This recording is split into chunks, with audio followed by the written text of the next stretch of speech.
Ayan na nga, tumutulo na.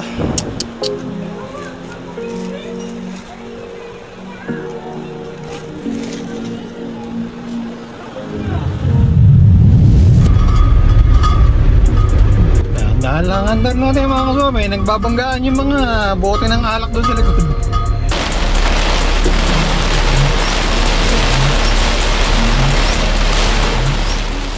Good morning mga kasubay. Bago ang lahat, gusto ko muna mag-shoutout kay Boss Pola at saka kay Sir Jonathan. Sabi ni Boss Pola na budol ko raw si Sir Jonathan at siya ay sumasay dahil na sa Lalamove. Ingat sa biyahe, sir. Boss Pola, kailan ba tayo susweldo? Okay mga kasama, good morning. Dito na naman tayo sa gasoline station. Nagpa-full tank na tayo, tapos na-reset na trip natin sa zero mga kasama. Sa sideline ulit tayo, pero ngayon mga kasama, Sunday. Kasi kahapon, Sabado, marami tayong nasikaso sa bahay. So yun, ang maganda pag Sunday, wala gaano traffic mga kasama. Kaya lang, dahil sarado yung mga karamihan ng mga negosyo, baka konti lang rin yung mga bookings. So yung guide natin, yung diskarte natin, baka hindi natin masunod, no? Kasi nga konti ang mga booking. So ang category natin 300 kg MPV dito sa Lalamove, no? So sa 300 kg ang kukunin lang natin is priority booking. Yung mga regular tsaka mga pooling na 300, baka hindi tayo kumuha kasi nga puno na, so hindi tayo makakapagsabay. So ang gusto natin kunin talaga is una, first booking sana, 200 kg na regular para makakapag double booking ka pa ng isa pang regular, triple booking ng pooling, o kaya makapagsabay ka ng priority. Pagkatapos ideally sana less than 5 kilometers lang yung layo natin doon sa pickup para nga hindi tayo lugi sa oras at saka sa diesel. Tapos kapag mga isang oras na tayo nakatambay at wala pa rin tayo nakukuha ang booking, kailangan na natin gumapa.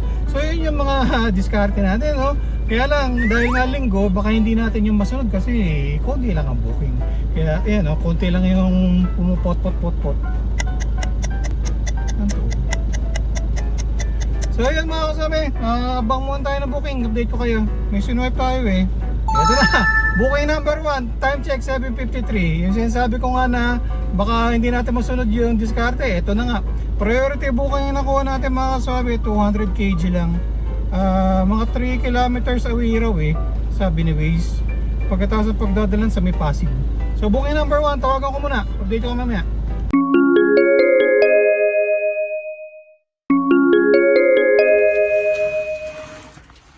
Okay mga kasama, time check 8:06. Na-pick up na natin yung box. Medyo mabigat siya, isang box lang naman. Gamali ako dinig. Ang dinig ko, 2 box 2 box. Yung pala jumbo box. Yung box, medyo mabigat rin siya. Pero okay naman siya sa... pero alang-aling nga siya sa sedan, no? Parang hindi siya magkakasya sa sedan. Tawag dito, ang pagdadala natin doon nga sa may Taytay mga kaswabe. Ang sabi ni Waze, 22 kilometers, 46 minutes away. So booking number 1 mga kaswabe. O nga pala, hindi ko nakalimutan kong sabihin, yung ating sideline goal mga kaswabe ay 3,000 pesos na gross income. Sa dulo ng video mga kaswabe, summarize natin lahat ng mga bookings na nakuha natin, no? Kung anong oras natin siya nakuha, anong oras natin siya nahatid, kung regular ba siya, pooling, o kaya priority, kung nakapag double booking pa tayo. Pagkatapos sa dulo nga, lilista natin kung magkano yung kinita natin, kung may tips tayo nakuha. Pagkatapos bawas natin yung mga ginastos natin para alam natin kung magkano yung net, yung malinis na kinita natin ngayong sideline natin mga kasabi. Okay mga kasabi, habang tayo ay nagdadrive, hindi na tayo titingin-tingin ng mga booking kasi priority booking to, hindi natin to masasabayan. So update ko muna kayo sa ating segment, ang ating segment na ano ang masasabi ni Kaswabe. Meron tayong kaswabe si Sir Veloster. Sabi niya, kaswabe, paano po diskarte sa pag-arrive ng wrong pin para di ma-violation? Ang masasabi ni kaswabe, paminsan-minsan mga kaswabe, nangyayari yan yung wrong pin. So kunyari, nandun ka na sa pin location, tapos tinatawagan mo na yung magre-receive, sasabihin nila, ay hindi po yan, ano pa dito, andar pa po kayo. Buti kang mga tipong mga sa kabilang kanto lang, o kaya nasa gate lang ng subdivision, yung pin, papasok ko lang sa loob, okay lang sana kung mga ganun. Ang problema kapag mga tipong 5-6 kilometers pa yung layo. So ang unang kailangan gawin mga kaswabe, ipakorek sana dun sa customer, no?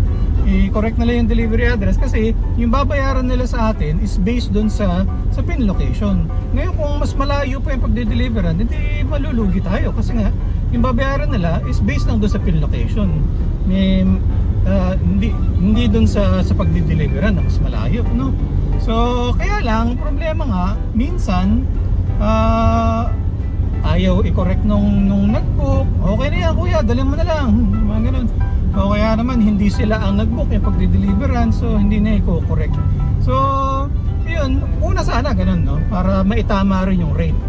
Kaya lang kapag hindi pwede, hindi magawa ng paraan na i-correct yung booking, i-deliver na lang natin. So gusto nilang delivery location, no.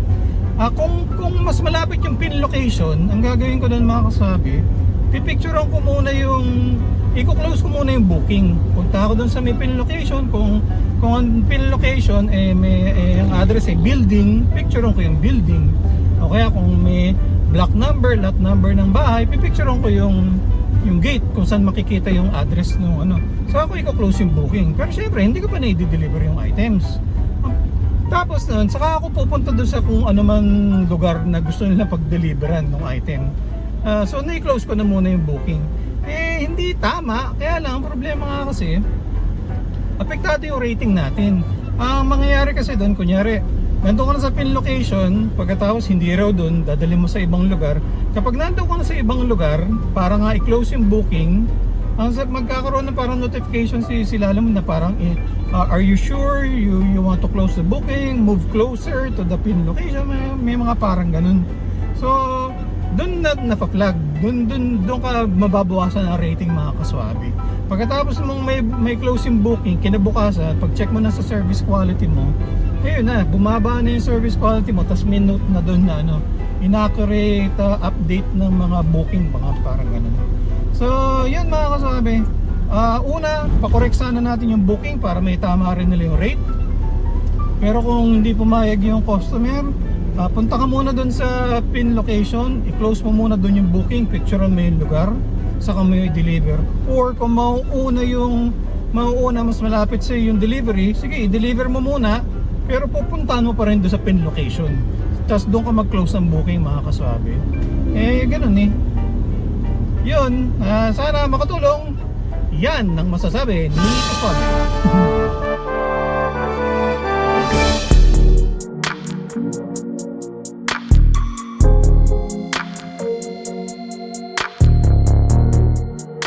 Hello po, magandang umaga po sa Lalamove po.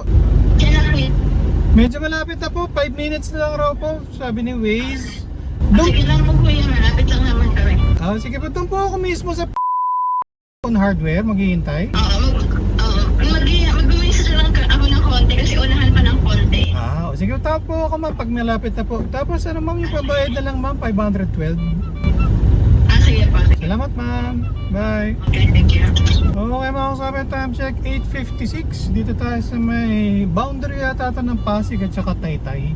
Medyo masikip yung kalsada pero all goods naman. Nakausap na natin si ma'am. So ginamit lang niyang pin location yung hardware store. Pero under lang raw ng konti, sabi ni ma'am. So natawa ako kasi yung pinag-uusapan natin kanina, yung masasabi ni Kaswabe parang ganito. Yung pin location. Pero malapit lang naman daw, sabi ni ma'am.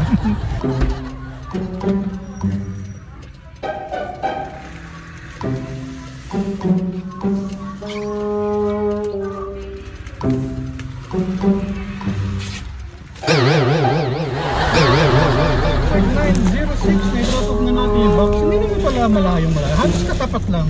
So yung hardware store yung pin location niya, tapos tapat yung bahay nila mga kaswabe. So all goods, 512 yung bill ni madam, binigay niya tayo ng 600. Ayos mga kaswabe. So may mga na booking mga kaswabe, kaya lang malalapit, kaya lang priority na naman. Kaya problema pag priority hindi natin masasabayan, di ba? Kanina gusto ko lang talagang kumuha na kaagad kasi nga madalang ang booking, pero dito mukhang marami ang booking. Hanap lang tayong paparadahan, abang tayo. Mas gusto sana natin regular lang para makapag double booking tayo mga kasabi.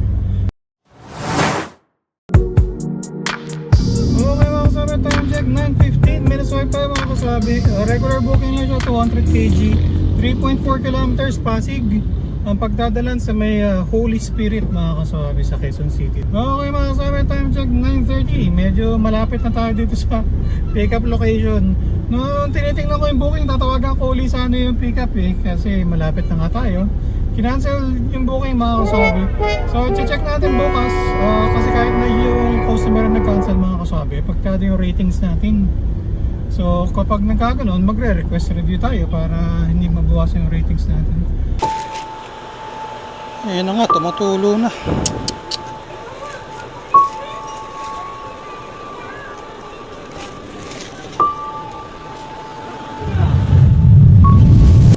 Hello, good morning po sa Lalamove po. Good morning po, opo. Ma'am, yung pipick upin po dito sa may Taguig, tapos dadalhin po sa Marikina. Ano po? Yung sa Taguig po, yellow po. Yellow. Okay. Tingnan, patong niya lang. Yeah. Ay, dito lang. Yan.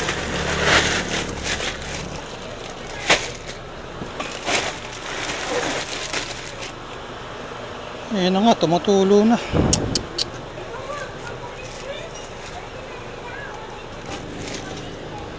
Okay mga kaswabe, time check 11:21. Na-pick up na natin yung mga yelo mga kaswabe. So maganda yung ano nila, yung plastic na lalagyanan. So hindi siya sako, no? Kaya lang tumutulo pa rin. Kasi ang init naman talaga.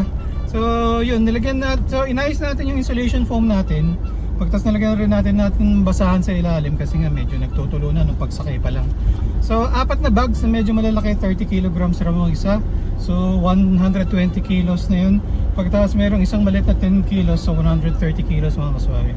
Atid na natin to, hindi na natin to sasabihan kasi matutunaw to. Babasa yung carpet ng sasakyan natin. Atid na natin 40 minutes, 15 kilometers away. Paid by credit to mga kaswabe. Booking number 2 pa lang.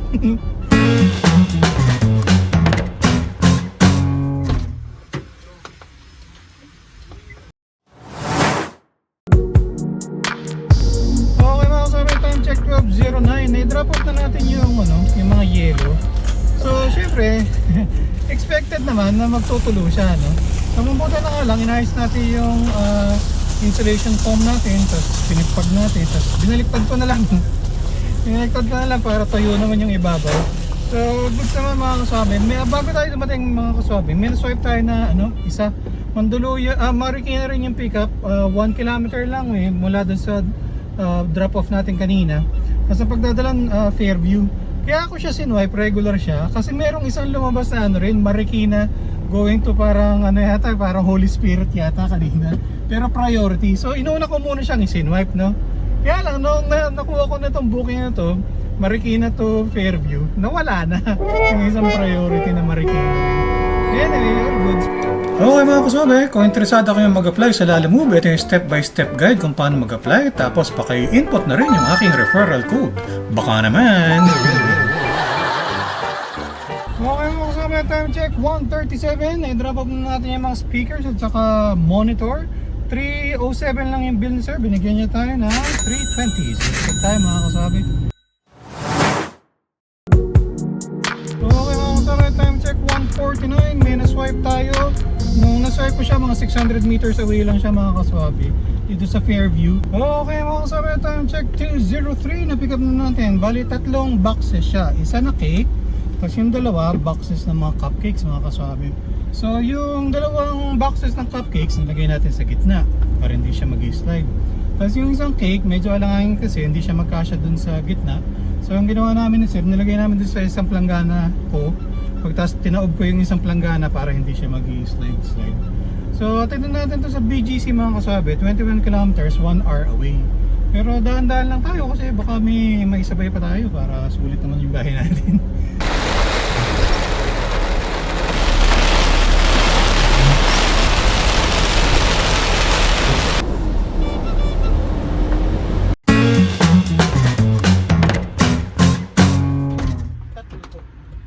Okay mga kaswabe, time check 3:20. Dito tayo sa BGC. Na-drop off natin yung cake at saka cupcakes. Binayaran tayo naman via Gcash. Exacto! Walang labis, walang food. Meron tayong paparadaan mga kasabi. Although baka naririnig nyo maraming tunog ng tunog to, no? Hoha ng hoha sila lalo. Pero mga kasabi, 20 kilometers away, 23 kilometers away. Bumalabs. So meron tayong paparadaan mga kasabi. Baka mag-abang na tayo ng booking pa uwi kasi medyo olats talaga mga kasabi. Hindi ako nakapag-double booking kasi nga puro ano yan, konti ng booking talaga eh. Dahan lang andar natin mga kasabi, nagbabanggaan yung mga bote ng alak doon sa likod.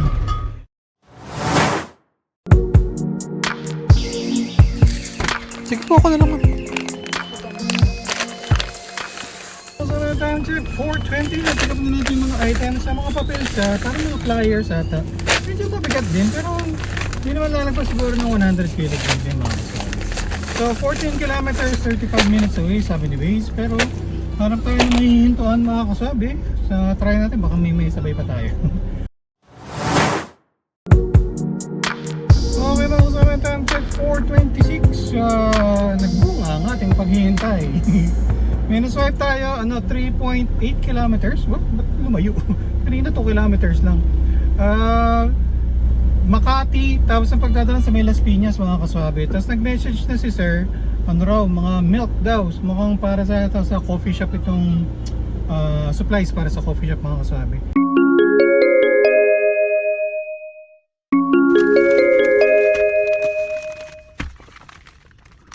Okay mga kaswabe, time check 5:27. Ay drop off natin yung mga papel. Paid via credit pero siningil natin si sir para dun sa sa SLX natin 49 pesos mga kaswabe. So tingnan natin to sa may Las Piñas, 13 kilometers away sabi ni Waze, 47 minutes. Okay mga kaswabe, time check 5:31. Dito pa rin tayo sa Parañaque, may na-swipe tayo mga kaswabe. Nadadaanan lang din natin dun sa parang groceries, tapos ang pagdadalan sa Las Piñas mga kaswabe.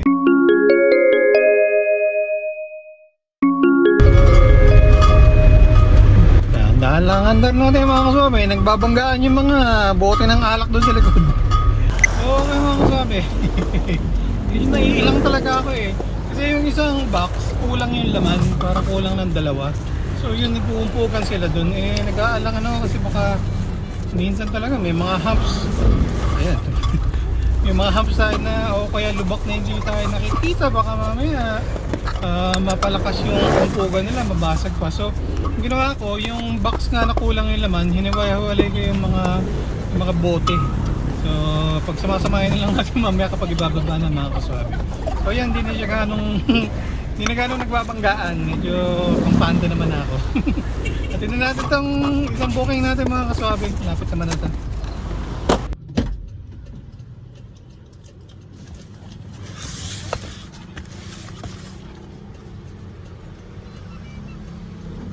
Okay mga kaswabe, time check 6:42. Na-drop off na natin yung mga gatas dito sa coffee shop. Binayaran tayo ni Sir Exacto! Walang labis for fuel. So ito na isang booking natin, 6.6 kilometers, 26 minutes away lang raw sabi ni Waze. Dito lang rin sa Las Piñas mga kaswabe.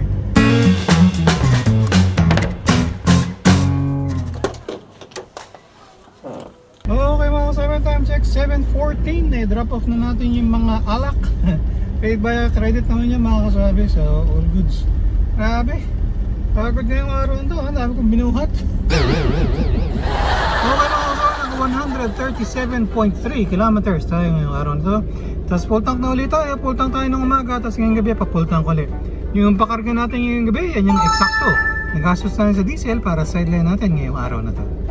Okay mga kaswabe, time check 7:35 ng gabi. So halos 12 oras. Halos 12 oras tayo sa labas ngayong Sunday mga kaswabe. So dahil nga konti yung mga bookings mga kaswabe, medyo inahala tayo, no? Mahirapan tayo mag-double booking, so hindi natin na-hit ang ating sideline goal. Malayong malayo sa sideline goal natin na 3,000 pesos mga kaswabe. Yung unang booking, priority. Kasi nga gusto ko makaswipe kagad kasi baka mahirapan na tayo maghanap. Pangalawang booking, regular nga, kaya lang yellow. So hindi mo masabay kahit na gusto mo kasi nga nagtutuloy. Pangalawang beses na ako nakakapag-deliver ng yellow at yun talaga nangyayari. Kahit na maayos yung packaging niya, nagpapawis siya. So yun, yung ending, basa yung doon sa likuran. Buti na lang meron tayong insulation foam. Syempre hindi naman sumisip-sip yun, no? So kaya ginamitan pa rin natin basahan, pinunasan natin, tapos meron tayong karton. So nahirapan tayo mag double book. Tapos dito tayo sa Makati nakakuha ng double booking. Tapos dito sa Paranaque, kaya lang syempre ang haba ng oras natin ng umaga na single booking lang, kaya lots. So yan ang Sunday sideline natin sa Lala Move mga kasabi. Maraming salamat sa panood. Hanggang sa ulitin, ingat-ingat sa pagmamaneho para ang biyahe natin ay laging swabe.